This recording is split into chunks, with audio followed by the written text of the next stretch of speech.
Sarà tostissima, molto più tosta dell'anno scorso perché il livello medio si è notevolmente alzato e le squadre che l'anno scorso non sono entrate nella griglia playoff sono delle ottime squadre. Quindi obiettivi non lo so, lo impareremo un po' vivendo, stando insieme. L'obiettivo di questa preparazione sarà un po' tutto l'anno, è quello di dare il massimo ogni giorno.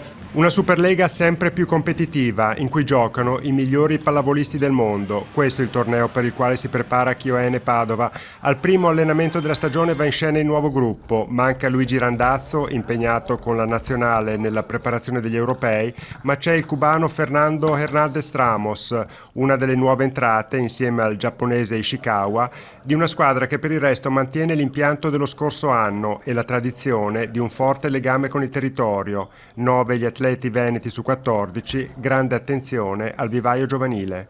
Il nostro settore giovanile è un po' il nostro fiore all'occhiello, nel senso che io credo che lo scopo del settore giovanile, lo scopo primario sia quello di portare giocatori per la prima squadra.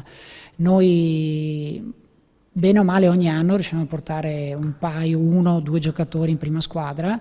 La campagna abbonamenti è partita, il primo appuntamento di campionato sarà a Modena.